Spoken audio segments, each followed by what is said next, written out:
মাননীয় মুখ্যমন্ত্রী মমতা বন্দ্যোপাধ্যায়ের অনুপ্রেরণায় রাজারহাট গোপালপুর কেন্দ্রের বিধায়ক অদিতি মুন্সির উদ্যোগে বিধাননগর পৌর নিগম মেয়র পরিষদ দেবরাজ চক্রবর্তীর তত্ত্বাবধানে বিধাননগর পৌর নিগম 18 নম্বর ওয়ার্ডের পৌরপিতা মাননীয় ইন্দ্রনাথ বাগুইয়ের জন্মদিন পালন করা হয়।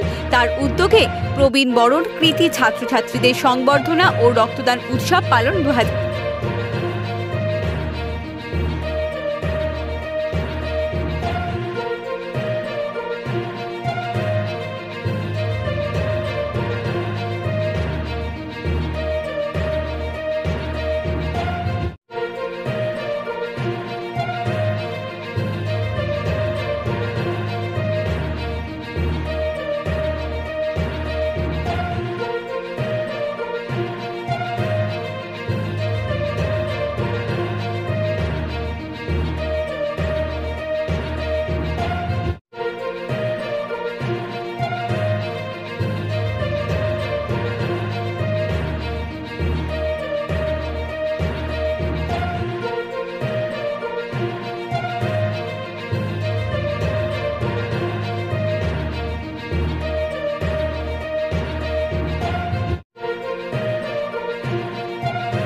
কাজের মানুষ আপনাদের 18 নম্বর ওয়ার্ডের পৌর প্রতিনিধি কিন্তু জগন্নাথ দেবের আশীর্বাদে আজ এক সুন্দর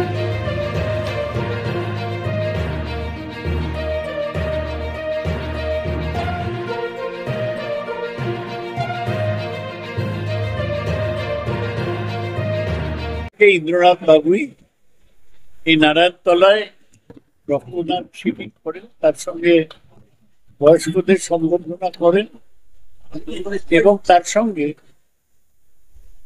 যারা ছাত্রছাত্রী তাদের সম্বর্ধনা দেন। এবারও দিচ্ছেন 100 রক্তদাতা এবং তার সঙ্গে 150 বয়োজ্যেষ্ঠ নাগরিক, এদেরকে সম্বর্ধনা দেওয়া হবে। এটা একটা ভালো প্রচেষ্টা। এতে এলাকার মানুষের সঙ্গে একটা যোগ হয়। এমনি তো রক্তদানের যে সামাজিক উপকারিতা সেটা আছে, তার সঙ্গে সঙ্গে এলাকার মানুষের সঙ্গে একটা গভীর যোগাযোগ সৃষ্টি হয়। জন্য ইন্দ্রনাথ বাবু ধন্যবাদ পাবেন। আর এখানে পার্থ সরকারও এসছে, যুব তৃণমূলের সভাপতি, সব মিলে আরো সব নেতারা আসবেন। রাজারহাট গোপালপুর বিধানসভা কেন্দ্রের সব মিলে আমরা সাপোর্ট করি। রক্তদাতাদের কি খুব ভালো কাজ করছে। আমরা তো জানি যে একজন রক্ত দিলে 3 জন উপকৃত হয়। কেউ রক্ত থেকে প্লেটেলেট পাওয়া যায়, আবার হোল ব্লাড পাওয়া যায়, আবার প্লাজমাও পাওয়া যায়। তার মানে 100 লোক রক্ত দিলে 300 জন। তাদের ধন্যবাদ দেওয়ার কোনো ভাষা নেই। রক্ত প্রদান যে উৎসব হলো আমাদের রাজারহাট গোপালপুর বিধানসভায় 1 মাস ব্যাপী এটা হয়। প্রত্যেক গ্রীষ্মকালে 1 মাস ব্যাপী চলে। আজকে তার দ্বিতীয় দিন। আমাদের মানুষের আবেগে, মমতা ব্যানার্জির আবেগে মানুষ দেখেছেন তো কত মহিলা, কেন তারা লক্ষ্মী ভাণ্ডারটা পায়। মাননীয় মুখ্যমন্ত্রী এমন একটা করেছেন সবসময় বিধবা ভাতাটা পায়। তাই জন্যই এত সব লোকের জনগণের আবেগ এতটা জোর আজকে শুধু রক্তদান না, একাধিক আছে। তাদের চক্ষু পরীক্ষা হলো, তাদের সুরসু থেকে চক্ষু পরীক্ষা হলো, চক্ষুতে 7 দিনের মধ্যে অপারেশন করে দেওয়া হবে। তাদের অপারেশন হচ্ছে। সবটাই মাননীয় মুখ্যমন্ত্রী যেরকম সিস্টেম করেছে। এবং আমাদের বিধায়িকা যেরকম সব সময় মানুষের পাশে থাকার জন্য বলেন, মমতা ব্যানার্জি এবং আমার বিধায়িকা, সেরকম আমার নেতা দেবরাজ চক্রবর্তী সেরকম মানুষের পাশে থাকার জন্য সবসময় মানুষ তাই জন্যই পাশে থাকে। আজকে মানুষ রক্তদাতাদের তারা নিজের লহু দান করলেন, এর থেকে বড় জিনিস তার কিছু হয় না। তারা একজন মানুষ রক্ত দিলেন, তার জন্য 3 জন মানুষের প্রাণ জয়ী হলো। তার থেকে আর বড় দান তো আমার মনে হয় না। দেবরাজদা বলছিলেন আপনার এখানে একটা বড় কর্মসূচি হচ্ছে, সেটা কিসের কর্ম? জলের আমার এখানে না, সমস্ত ওয়ার্ডে আমাদের রাজারহাট গোপালপুর বিধানসভা কেন্দ্র নিয়েই এবং বিধাননগর পৌর নিগম পুরোটাই করছে, মানে সব সল্টলেক সব নিয়ে, সেইটা নিয়ে আমাদের কাজ শুরু হয়ে গেছে। এবং সব বাড়ি বাড়ি আমরা পানীয় জল, যেটা আগে ডিপ টিউবওয়েলে পেতাম, এখন যেটা সবাই ঘরে মিষ্টির জল আগামী বিধানসভা ভোটের মধ্যেই কিংবা বিধানসভা ভোটের পরেই পেয়ে যাবে। আপনার কি একটা মন্দির এখানে কিছুদিন আগে একটা মন্দির উদ্বোধন হচ্ছে, মথুয়াদের অঙ্গনওয়াড়ি স্কুল এবং শেতলা কালী মন্দির। আর একটা চলছে নারায়ণতলা, এখন নতুন করে কাজ চলছে। ছাড়া আর কি কি সামাজিক কর্মকাণ্ড হয় সারা বছর? আমাদের এখানে বলে কিছু হয় না।